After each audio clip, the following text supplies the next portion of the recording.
L'ombre d'un coup d'État plane-t-il réellement sur Ibrahim Traoré ou au Burkina Faso, le régime militaire de transition est-il poursuivi par le syndrome, disons, de Sékou Touré? L'arrestation début décembre de 4 agents de la DGS française soupçonnés d'espionnage relance la psychose d'un plan france-africain de déstabilisation du triumvirat sahélien Goïta, Traoré et Tiani. Que s'est-il réellement passé? Quelles sont les conclusions à tirer de cette affaire? Nous en parlons dans le forum de cette semaine avec deux consultants habitués de ce plateau. J'ai le plaisir d'accueillir aujourd'hui Innocent Pato. Bonjour Innocent. Bonjour cher Gilles, bonjour chers téléspectateurs. Innocent est journaliste, analyste politique, blogueur, très régulier sur les réseaux sociaux maintenant. Avec plaisir et beaucoup d'amour. Et bonjour chers co-débatteurs. Le co-débatteur que je vais vous dévoiler tout de suite. C'est toujours un honneur d'être à vos côtés. Excellence Sogoyou Kegewe. Merci. Bonjour Gilles et bonjour à tous nos auditeurs, nos téléspectateurs. C'est un plaisir aussi pour nous de venir chaque dimanche ici nous adresser à eux, échanger avec eux.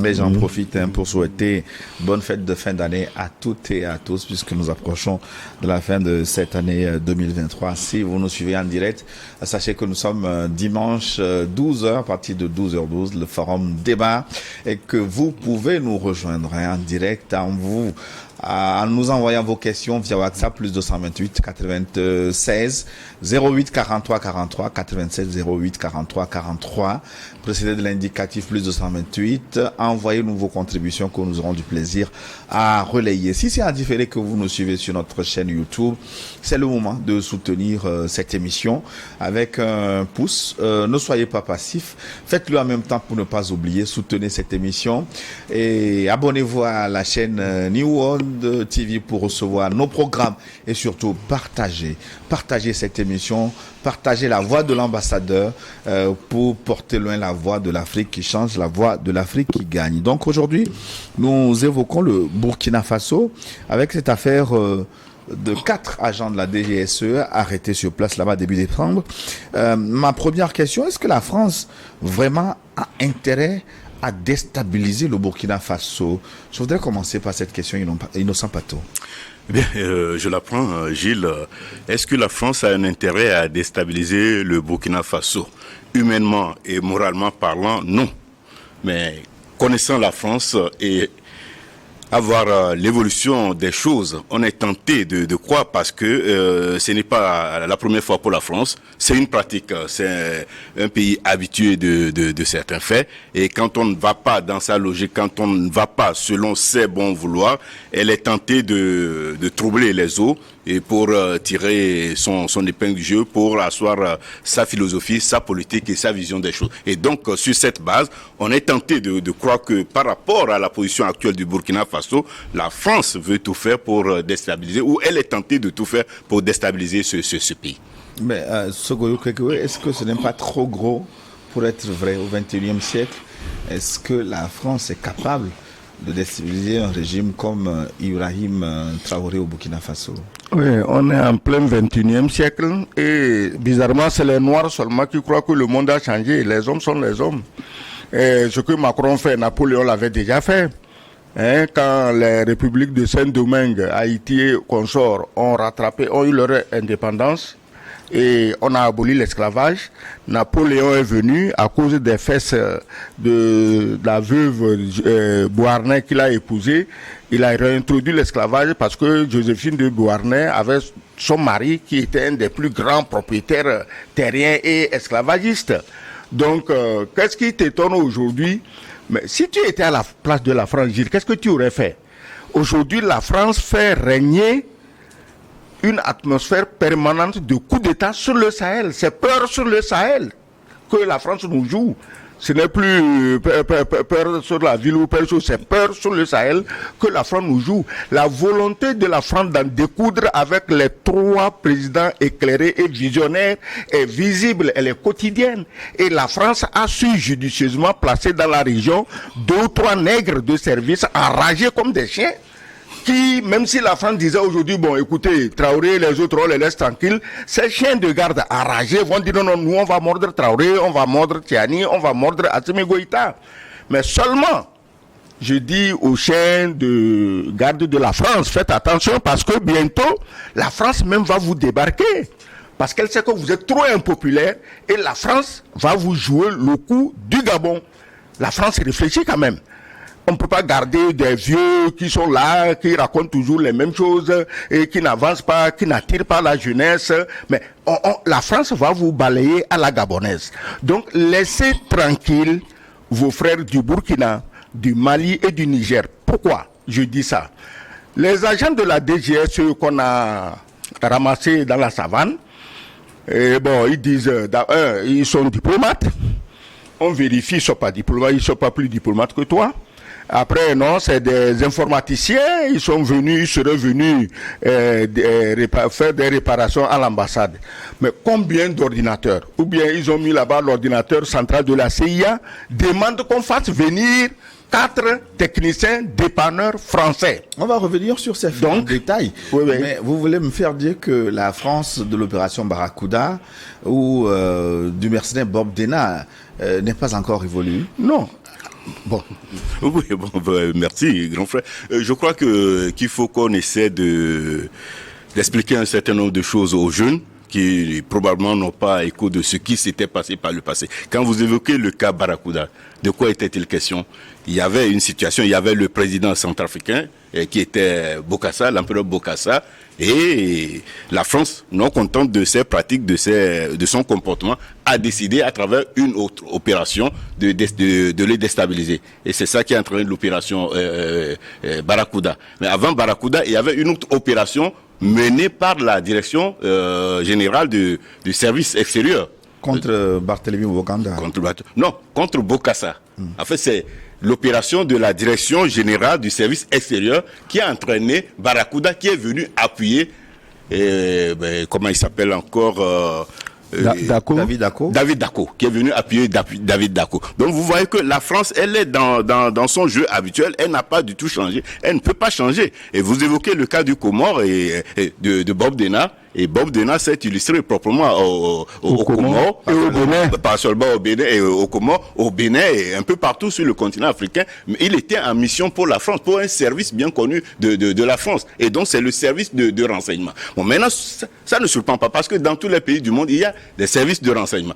Mais malheureusement, quand il s'agit de la France, on l'appelle bien affectueusement Direction Générale de Services Extérieurs, et eux, ils peuvent tuer comme ils veulent. Ils peuvent faire tout ce qu'ils veulent pour empêcher que la France ne soit affectée.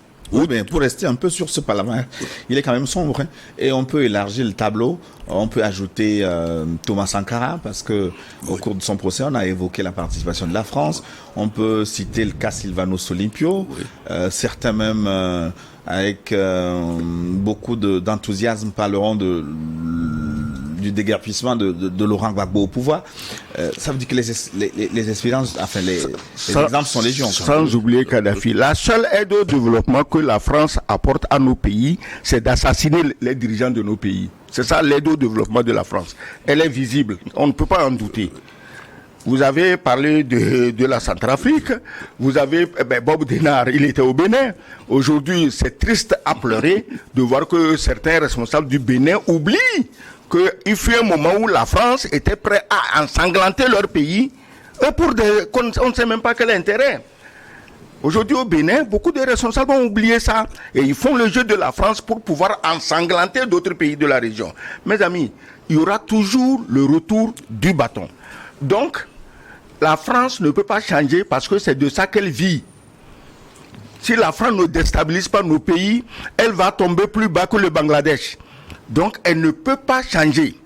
Le Burkina, ce n'est pas la tête de Traoré, c'est les mines d'or et tous les autres minéraux que vous connaissez. Le Mali, même chose. Le Niger, même chose.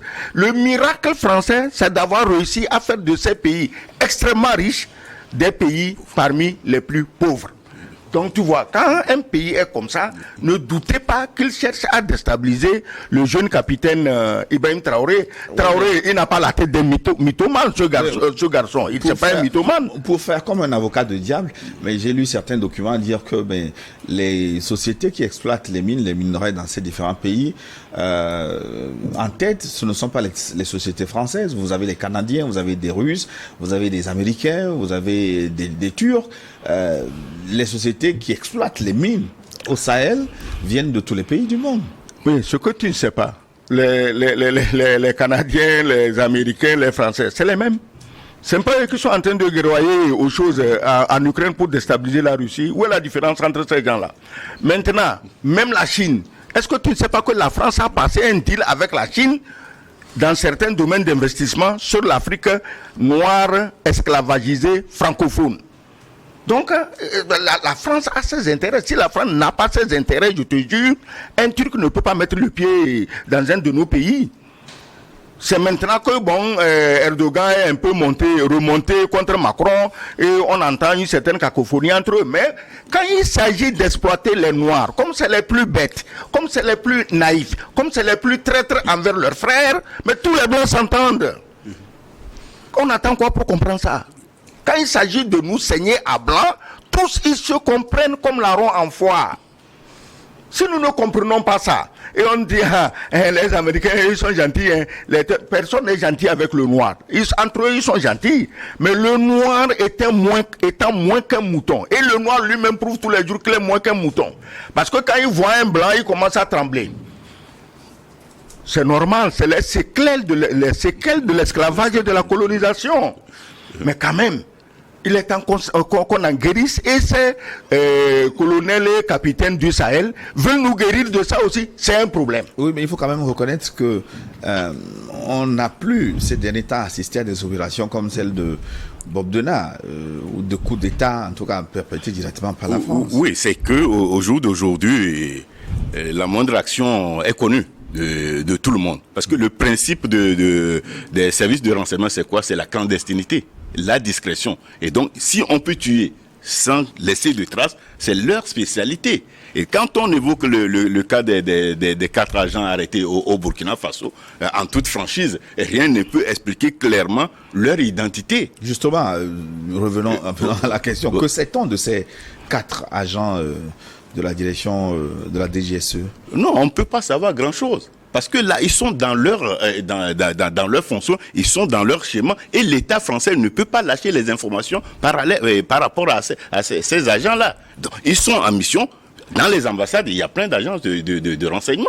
Ils sont là comme des diplomates, mais en fait, c'est des gens qui sont en mission à la collecte des informations, à l'analyse des données et des décisions à prendre, quitte à remonter à l'autorité pour voir quelle action concrète mener. S'il faut tuer, allez, on dit ok, allez-y tuer. Par exemple, le président François Hollande disait dans son ouvrage ce qu'un président ne doit pas dire, qu'il a autorisé 4 homos, pas pour signifier homosexuel, dans le domaine du renseignement. Quand on parle d'homo, on parle d'homicide. Et donc il a autorisé 4 homicides. Qui sont ces gens-là? Personne ne le saura. Qu'est-ce que ces gens-là ont pu faire? Et qu'est-ce qui explique l'action par rapport à la France? C'est des interrogations. Aujourd'hui, quand on prend le Burkina, qu'est-ce que le Burkina par rapport à la France en termes de menaces? Je ne vois aucune menace d'un pays comme le Burkina à des distances, un pays pauvre qui puisse menacer la France. Mais on envoie bon, de toute façon, on envoie des éléments sous prétexte que on découvre que c'est des agents de renseignement. Ça veut dire que la France a un agenda, a un schéma réel qu'on ne veut pas expliquer et qu'on n'expliquera jamais, jusqu'au moment fatal qu'on ne souhaite pas. Excellence, vous nous expliquerez mieux parce que vous êtes diplomate. Il paraît que les 4 agents de la DGSE ont un passeport diplomatique. Que sait-on de ces gens-là? Tu sais, il faut que vous sachiez que nous sachions des choses. Toutes les ambassades occidentales dans nos pays sont infestées d'agents de renseignement. C'est pas seulement les Français. Les Anglais, ils font autant. Les Chinois même font autant. Les Coréens, ils font ça. Les Américains n'en parlons pas. Quand tu vas à l'ambassade des États-Unis, même le chien qui est à côté là-bas, c'est un agent de renseignement. Donc, eux, ils font ça pour défendre les intérêts de leur pays. Moi, je les comprends. il est tout à fait normal que quand tu as un pays à diriger, à gérer, tu dois avoir comme préoccupation numéro 1 les intérêts des habitants de ton pays. Donc ces gens, ils savent que la première force vient des informations. Comment collecter les informations? C'est les informations qui permettent à la France, dans nos pays, de savoir, bon, si on dégomme tel président, et si on met tel autre, il sera fidèle à nos intérêts. C'est les informations, sinon comment ils le sauraient? Donc leurs agents sont là, ils scrutent tout le monde. Au Burkina, s'ils veulent dégommer Traoré, c'est qu'ils ont déjà trouvé un béni oui, que la DGS ou les autres services ont dit, on a trouvé un petit toutou qui est prêt à venir agiter la queue sur le perron de l'Élysée. Donc malheureusement, ces pays-là, Traoré, Goïta et choses, c'est pas le pouvoir, c'est le peuple. Donc si tu les tues, dans leur tutu Traoré, tu dois être prêt à tuer au moins la moitié, je dis au moins la moitié des Burkinabés pour pouvoir vivre en paix. S'il y a un toqué au Burkina qui croit qu'on tue Traoré, le lendemain il va au palais de Kossiam s'installer et la France, Macron va venir l'installer comme il a installé le petit caca à N'Djamena. S'il y a quelqu'un qui croit ça au Burkina, mais d'avance, je présente mes condoléances à sa famille. Oui, mais est-ce que l'histoire ne peut pas se répéter parce que on a connu ce qui s'est passé avec Thomas Sankara et ensuite la suite des événements? Oui, sauf que la donne a changé. Le terrain il n'est plus le même et les mentalités ont évolué. Aujourd'hui, écoutez, on ne court pas derrière le petit Français parce que il est blanc ou quelque chose comme ça. On le respecte par rapport à ses idées, par rapport à son comportement. Si un Français vient, il me tape sur la joue. Et je crois que mais je ne comprends pas ce tact-là. Mais écoutez, en bon réflexe, je lui assène un bon coup. Hein. Vous pensez que Macron peut aller faire ceci à Ibrahim Traoré? Je ne pense pas. Et donc, n'ayant plus ces privilèges, on est dans la gêne, on est dans la tourmente, on ne sait plus qu'est-ce qu'il faut faire. C'est ça qui fait que ces actions-là sont ratées. C'est pas la première fois qu'il y a les services secrets au Burkina. Malheureusement, puisque la donne a changé, puisque le terrain n'est plus le même, et ils ne peuvent plus passer discrètement comme ils ont l'habitude de le faire. Et très rapidement, on arrive à mettre la main sur eux. Oui, mais pourquoi on accuse ces 4 d'espionnage alors qu'apparemment, il y a d'autres coopérants français qui sont sur place et les personnes arrêtées... La réponse se trouve dans la question. Pourquoi c'est eux et non pas les autres qui sont là? La réponse se trouve dans la question. Et puis le Burkina a son service de renseignement aussi. Et puis je te dis, si aujourd'hui la France veut envoyer 4 diplomates au Togo, mais il y a un échange de lettres où le Togo, le ministère des Affaires étrangères sait qu'il y a 4 diplomates français qui arrivent. Des diplomates n'arrivent pas en passant par les pistes des contrebandiers. Un diplomate n'arrive pas comme ça dans un pays. Il y a un échange de lettres. Les 4 auraient eu leur visa en bonne et due forme. Mais ils ont eu leur visa et ils sont arrivés comment? Ils ont eu quel visa et ils sont arrivés comment? De toutes les façons, tous ces détails n'ont pas été donnés. Il n'y a pas de raison. S'ils ont eu le visa, que si les échanges comment on appelle ça, de notes verbales ont été régulières, mais qu'on les arrête, il n'y a pas de raison de les arrêter. Puisqu'il est dit que les 4, en fait, ils ne sont pas seuls. Ils ne sont que le prolongement d'un réseau tapis à Sokoto au Nigeria et à Abidjan en Côte d'Ivoire. Donc, ils ne sont que la partie visible de l'iceberg qui s'apprête à ensanglanter tout le Sahel. Donc, c'est pas la peine, on disait, est-ce que Ibrahim Traoré, est-ce que c'est vrai? Ibrahim Traoré n'est pas un mythomane. Il n'a pas besoin de dire chaque matin on veut me faire coup d'état, ça lui sert à quoi? Lui-même c'est un guerrier, il va au front, il sait qu'à tout moment il peut ramasser une balle. Mais comment vous voulez sauver votre pays si vous n'êtes pas prêt à verser votre sang? Jésus même a senti que s'il veut vous sauver, il va verser son sang. C'est vous qui le dites, Gilles, tu es chrétien. Donc vous n'en savez pas grand-chose, excellent. C'est-à-dire que tu ne peux pas sauver sans verser ton sang. Ibrahim Traoré, Tiani, Goïta ne sont pas arrivés là-bas pour économiser leur sang, mais ils sont prêts à le verser, mais pas bêtement. Et ils vendront cher leur peau, Gilles. Je ne te dis pas ce qui va arriver si on touche à un seul cheveu de ces gens-là. Donc je voudrais aussi ajouter qu'ils peuvent arriver avec la voie normale, passeport diplomatique, tout. Mais il y a des attitudes, il y a des comportements. Il y a le service de renseignement burkinabé qui est là, qui aussi dans l'optique de protéger le Burkina, essaie de surveiller tout le monde. Et sur la base des renseignements, il s'avère que, au lieu d'être diplomate, au lieu d'avoir des comportements de diplomate, vous excellez dans le renseignement et sont en droit de vous dire, écoutez, c'est pas pour ça que vous êtes là, et pour protéger le Burkina, on est en droit de mettre la main sur vous. La preuve, comment expliquez-vous que dans la foulée, on puisse remplacer le directeur du service de renseignement en France? C'est parce que la mission a échoué. C'est le 20 décembre que le directeur a été remplacé. Innocent, ne disons pas encore qu'elle a échoué. Soyons très prudents et appelons nos dirigeants du Sahel à être toujours plus prudents. Tout ça, ça peut être de la poudre aux yeux pour dire ah non, c'est fini, on ne fait plus, machin. Mais les pays dans lesquels aujourd'hui ils ont mis leur base arrière pour soutenir ceux qui vont jouer aux exécuteurs dans le Sahel. C'est les mêmes pays qui ces derniers jours-ci disent non, mais maintenant nous on veut être bien avec le Niger, il n'y a plus de problème. Mais c'est pour les endormir. C'est le baiser de Judas selon vous? Les baisers de Judas, c'est pour les endormir. Moi je dis au président Tchiani, tout comme Traoré, tout comme Assimi Goïta, chaque fois que vous entendez quelque chose qui semble être un signe de l'apaisement, multipliez par 10 vos services de sécurité. Parce que ces gens ne vous feront jamais de cadeaux. De toutes les façons, cela m'amène à ouvrir cette parenthèse, à vous annoncer ce rendez-vous. Lundi, à partir de 18h10, suivez sur nos antennes un entretien exclusif avec le porte-parole du gouvernement béninois, le secrétaire général adjoint et porte-parole du gouvernement, Wilfried Léandre Ogbedji. Avec lui, on va évoquer toutes les questions, les réformes politiques, les libertés publiques, la présidentielle de 2026, la crise nigérienne. Tout sera dit avec le porte-parole du gouvernement du Bénin. Ce sera en direct sur notre chaîne New World Info à partir de 18h10. J'espère que Innocent Pato, vous serez au rendez-vous. Sur le rendez-vous, lundi. Oui, lundi. Lundi, c'est demain. Demain, 18h. Jour de Noël. Oui, parce que c'est possible qu'on nous écoute en différé aussi. Lundi, 25 décembre à 18h10.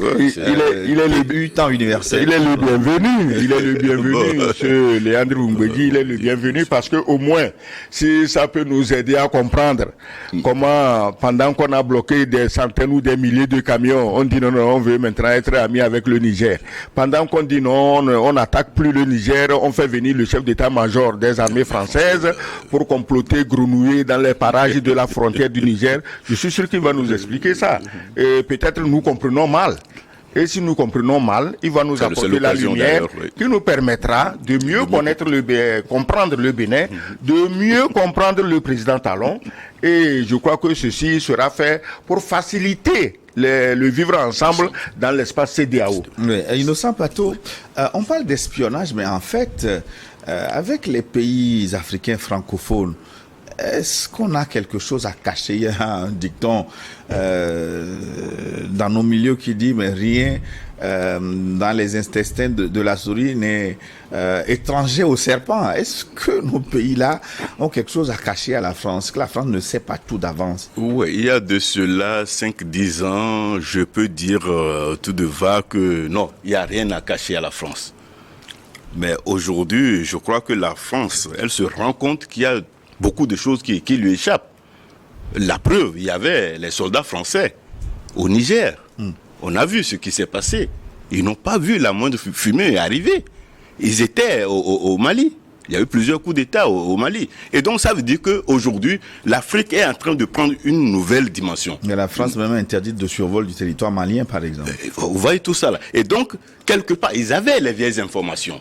Ils avaient les vieux comportements. Mais ce qui se fait de nouveau, il leur faut revenir encore en Afrique, en sociologue, en assistant technique et autres, pour réapprendre un peu ce que l'Afrique veut faire. Mais je dois dire que c'est fini. L'Afrique a pris une dimension, a pris une option, et c'est ce que l'Alliance des États du Sahel est en train de montrer. Et très rapidement, il faudrait qu'il y ait une cohésion, une adhésion des autres États africains pour que la mayonnaise puisse prendre totalement. Excellence. Gilles, j'ai dit que dans les ambassades, il y a des agents de renseignement. Et c'est officiel, c'est légal. L'agent de renseignement de l'ambassade de France au Togo travaillent bien avec les services de renseignement togolais. Ils coopèrent, ils échangent les informations. C'est comme ça aussi que s'il y a des menaces contre le Togo, que les Français savent, ils peuvent faire passer le message. C'est légal, c'est normal. Il n'y a absolument rien de mauvais en cela. Donc, quand vous étiez en Allemagne, vous aviez des espions togolais aussi? Non. Et les Africains, réserve, nous n'en avons pas besoin et nous n'en avons pas les moyens. Les informations s'achètent. Là, le représentant de la France à Lomé, c'est le gars là qui peut t'inviter le soir au patio, dépenser 100, 200, 300 000, et rien que pour te tirer un petit verre du nez. Mais les Africains, nous, on n'a pas ce moyen, et puis on n'a même pas besoin de les espionner, parce que c'est nos maîtres. Qu'est-ce que tu peux faire contre l'Allemagne, contre la France, contre l'Angleterre ou les États-Unis? Autant les laisser faire. Donc, maintenant, ils sont là. Ils s'informent. Et ce que vous ne savez pas, tous nos palais présidentiels en Afrique sont truffés d'agents français. Des Noirs, tes frères, tes sœurs, c'est des agents français. D'ailleurs, certains sont nommés sur insistance de la France. Mais même dans l'armée. Voilà. Ils sont là. Ils sont nommés sur insistance de la... C'est la France qui dit, bon, on forme le gouvernement, bon, monsieur le président, ça nous ferait plaisir si vous mettiez tel à tel poste. Bon, le président veut faire plaisir, il met dans l'armée les promotions, les petits arrangements. C'est la France qui tire les ficelles. Si maintenant, si toi tu es un brillant officier, mais si la France veut que tu travailles pour elle, tu refuses, mais le lendemain, ils sont à la présidence pour dire qu'ils ont des informations disant que tu veux faire coup d'État. Donc toi qui es patriote, qui aime ton pays, c'est toi qui as des embrouilles. Donc ils ont tout, ils savent tout. Ce n'est pas seulement les agents de renseignement sur place, français sur place, mais vos propres frères et sœurs travaillent à eux, ils leur sont dévoués. Il y a une certaine école, je préfère même ne pas dire son nom, en France. Tous ceux qui sont sortis de cette école font serment d'allégeance à la France. C'est-à-dire que si tu es un officier togolais sorti de cette école, en cas de guerre entre le Togo et la France, tu te bats pour la France, pas pour le Togo. Pourtant, tu es togolais et tu es allé là-bas avec une bourse togolaise. Ça se dit, je n'ai pas les preuves, mais il y a beaucoup de choses qui tendent à prouver que ça se passe comme ça. Tiani, quand il est arrivé, première analyse, attention, il a étudié aux États-Unis. C'est comme si c'était une maladie d'étudier aux États-Unis. Si on avait dit seulement qu'il a fait Saint-Cyr, ok, ça va. Mais le fait qu'après Saint-Cyr, il a écouté les cours du diable américain, on s'est dit, il n'est pas très sûr, et il n'est pas sûr. Donc ces gens, ils sont prévoyants. Ils placent leurs gens partout. Ils achètent des gens là où tu n'imagines même pas qu'ils peuvent acheter des gens. Ils les achètent. Aujourd'hui, au palais, à Kosiam, au Burkina, comme au Niger, comme au Mali, mais les Français ont leurs hommes. Chaque jour, ils savent aujourd'hui au petit déjeuner quel café Assimi Goïta a bu. Ils savent. Je te jure, tu ne peux rien faire d'hermétique avec ces gens. Maintenant, s'ils n'ont pas assez d'hommes, ils t'envoient, ils te braquent le satellite sur le toit et on te filme même nu dans ta baignoire. Donc, ils ont tous les moyens. Que des coups d'État aient été réussis sans qu'ils en soient informés, bon, ça j'en doute d'ailleurs. Peut-être à un moment donné, ils somnolaient un peu. Ils n'ont pas pu empêcher, peut-être ils ne voulaient même pas empêcher.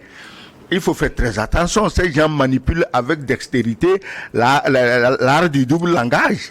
Tu es mon ami aujourd'hui, mais demain on te déboulonne. C'est comme ça, fait. Et le Sapato, mais stratégiquement, est-ce que la France ne perd pas beaucoup en essayant encore ces petits coups en dessous de la ceinture? Est-ce qu'elle ne gagnerait pas mieux en se retirant un moment pour laisser la chaleur baisser? Est-ce que ça ne jette pas de l'huile sur le feu, ces gens-là? Oui, ça me fait tenir des propos un peu durs à l'endroit de la France, hein, parce que c'est d'eux que nous avons cette expression, chasser le naturel, il revient au galop. Et aujourd'hui, vous voyez un peu ce qui se passe. Il y a mieux, ça se dit en cas, il y a mieux. Le chien ne change pas sa façon de s'asseoir.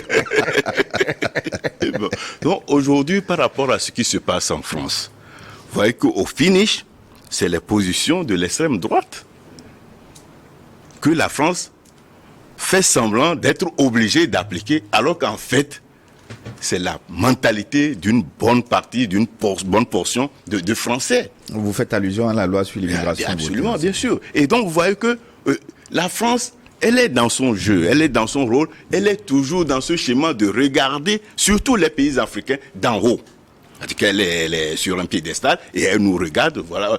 C'est sa volonté qui doit passer, c'est ses intérêts d'abord et le reste, même quand on parle des droits de l'homme, c'est à mettre entre griffes. Il y a les droits de l'homme avec H majuscule qui concerne les Français et petit H qui concerne les Africains. Donc quand on parle par exemple des services de renseignement qui vont mener des opérations clandestines, et ça veut dire que c'est des opérations qui n'ont rien à voir avec la légalité, mais parce que pour protéger les intérêts de la France, ok, vous avez carte blanche, vous pouvez faire cela.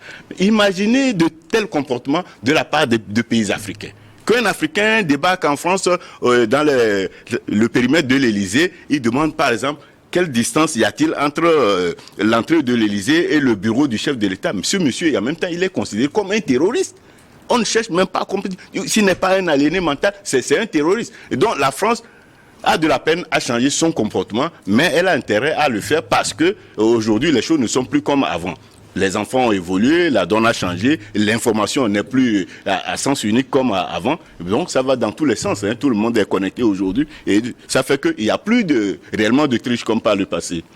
Excellence Sogoyou Kegoué, pourquoi la France choisit le Togo pour faire une médiation et faire libérer les 4 agents de la DGSE? C'est sorti par voie de presse. Selon une certaine presse, le président togolais Faure Gnassingbé aurait été saisi. D'ailleurs, le président togolais, qui a aussi d'autres chats à fouetter, Togo frappé par un malheur la semaine dernière. Oui. Écoute bien. Je crois que les gens finissent graduellement par comprendre que vouloir la paix n'est pas un délit. Vouloir la paix n'est pas un délit. Que le Togo dise, mes frères, ne faisons pas la guerre, on va négocier, on est les mêmes. Mais on a dit qu'il était un traître. Voilà le traître. Que disent vous les chrétiens là, que la pierre qu'on a jetée devient la pierre angulaire. La pierre que les bâtisseurs ont jetée est devenue la principale de l'âme. Voilà. Maintenant, celui qu'on traitait de traître, qui ne suivait pas aveuglement la France, qui ne veut pas aller tuer, égorger des Nigériens pour prouver qu'il aime la France, mais qui a gardé la tête froide.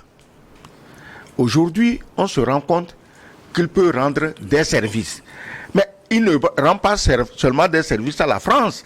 Quand 49 terroristes ont été neutralisés au Mali, 49 militaires. Je dis terroristes. C'est selon, de toutes les façons. Je dis, si c'était des militaires, entre États, on échange des militaires, pourquoi ça aurait posé des problèmes? Dès que, même militaire, tu prends des tendances terroristes à mener des assassinats, mais tu n'es plus militaire. Un militaire ne tue pas en désordre. Les militaires sont justement formés pour ne pas tuer en désordre. Toi, je suis sûr que si on te donne une arme en sortant d'ici, si quelqu'un te dit imbécile, mais tu vas le rafaler. Mais le militaire est formé pour ne pas tirer la rafale sur le premier qui le traite d'imbécile. Donc, les 49 terroristes, mercenaires ivoiriens, mais on a sollicité le Togo, le sommet d'Abuja. On dit au Togo, bon, on va négocier avec tes amis Tiani. Mais c'était bon quand même que vous ayez quelqu'un qui puisse dire bonjour à Tiani. Aujourd'hui, la France se rend compte de la nécessité d'avoir des hommes de paix dans les turbulences guerrières et il se dit, le président du Togo peut parler au jeune capitaine Traoré. Mais le président, d'abord félicitations à lui, nous tous, ça fait notre fierté, on se rend compte qu'on a raison de le soutenir, qu'on a raison de soutenir sa vision à 100% pacifiste dans la sous-région ouest-africaine. Mais les gongonneurs, là, les engueuleurs, les gueuleurs, on va faire la guerre, on a mobilisé qui, on a l'argent de quoi? Ils sont où? Pourquoi on ne les envoie pas? Je dis d'ailleurs, je disais ici dans l'introduction que la France même bientôt va les débarquer à la gabonaise. Parce qu'on sait qu'ils ne sont utiles à rien. Leur peuple n'en veut pas. Leurs voisins n'en veulent pas. Mais il faut les débarquer. Les Oligingema, il y en a dans tous les palais. Hein? Est-ce que tu ne crois pas ça? Ils sont là, les Oligingema. Ils sont dans tous les palais. Donc, c'est pour te dire que le Togo, qui est l'objet de notre fierté, son président qui a toujours su garder son calme, qui n'a jamais dit un mot plus haut que l'autre sur la scène internationale, je crois que nous tous, nous comptons sur lui et nous sommes heureux de voir que la France compte sur lui pour graisser les passages un peu grippés. La France compte sur lui. La CEDEAO compte sur lui. Alors, quand nous l'appelons notre champion, ce n'est pas de la propagande. Si nous disons notre champion, ce n'est pas de la propagande. Il est le champion maintenant de tous ces gens qui voient l'utilité de son calme et de son pacifisme. La France sollicite le Togo, c'est bien. Si c'est de simples techniciens informaticiens, je suis sûr que le travail du président togolais en est autant allégé. Mais si maintenant les preuves sortent que c'est effectivement des espions, que effectivement ils étaient là pour préparer des coups contre tel ou tel dirigeant, le président du Togo, ça ne sera pas très facile. On compte sur son intelligence pour réussir, mais ça ne sera pas très facile pour lui. La France n'a qu'à baisser le ton d'un cran, moins d'arrogance. Innocent Pato, l'affaire est confiée à la justice. Pourquoi la France ne choisit pas des avocats de renom pour aller défendre les 4 agents de la DGSE plutôt que de saisir le Togo? Oui, le Togo. Oui, non seulement pourquoi choisir le Togo, mais qu'est-ce qui explique cette confiance au président togolais? Et je crois que les Français nous observent beaucoup. Ils ont l'histoire de nos différents pays et ils comprennent que par le passé, le Togo a été un pays de paix, un pays de dialogue et encore le président... Une fois, ils se sont bien renseignés. Non, naturellement, pour une fois, ils se sont bien renseignés. Et le président fort, j'ai eu à le dire à une chaîne algérienne tout récemment, c'est quelqu'un qui a grandi dans le giron de son papa. Il suivait tout ce qui se passait.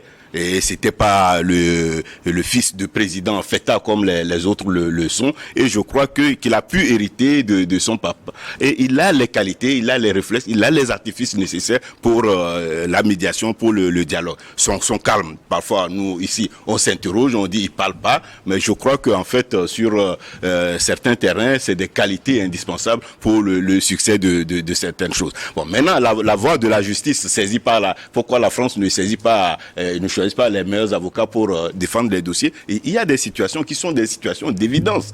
Je l'ai dit tout à l'heure, si le renseignement burkinabé vient avec des preuves palpables que ces gens-là sont des agents de renseignement, et rien n'expliquait leur présence en ce moment au niveau du Burkina Faso, le Burkina peut écorcer la donne. Et donc ça peut compliquer les choses. Donc au lieu d'aller devant la justice, il vaut mieux anticiper.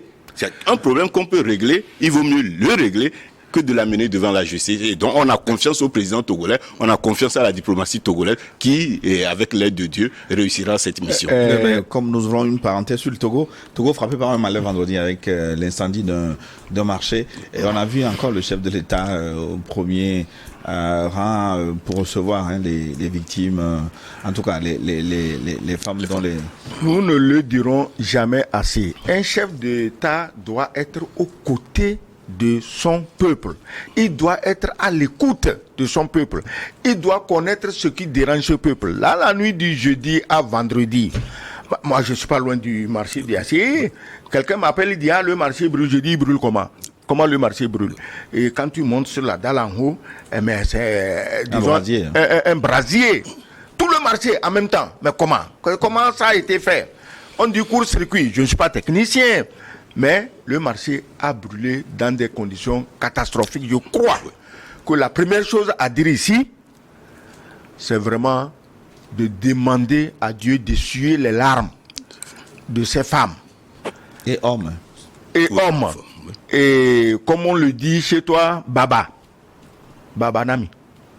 Et comme on le dit chez moi, fort. Donc, ces femmes-là, il faut que vraiment on leur souhaite beaucoup de courage. Tu t'imagines, c'est la fin de l'année et ça se passe jeudi nuit. C'est-à-dire que tous les vendeurs se sont approvisionnés au maximum. Les vendeuses de maïs, les vendeuses de moutons, de chèvres, de poules, de pintades, de canards, les vendeuses de riz. Ils se sont approvisionnés au maximum parce que les jours jeudi, vendredi, samedi, dimanche aujourd'hui, mais le marché serait plein à craquer. Tu vas là-bas, tu marches en jouant des épaules. Et c'est ça qui brûle. C'est tellement choquant. Et ce qui m'a fait le plus plaisir, dès l'événement, d'abord, le chef de l'État a envoyé des ministres sur le terrain. Pour une fois, bon, allez voir. Et dès le lendemain, il était le premier à les recevoir, à les écouter. Je crois que je ne suis pas dans les secrets du chef de l'État ou de ce qui a été dit là-bas, mais quand on a vu les femmes au sortir de l'audience avec le président parler, on sait que bon, leur souffrance n'est pas finie, mais quand même, tu sens qu'on leur a dit quelque chose qui aide à atténuer cette souffrance. Le président a dit beaucoup de choses. Ça dit que bon, il faut qu'on réagisse vite, il faut qu'on trouve une solution à ces femmes et les ministres ont été mandatés de faire ce travail. Nous allons demander à ceux qui ont reçu les instructions du chef de l'État de faire ça à la vitesse souhaitée par le chef de l'État et non à la vitesse à eux.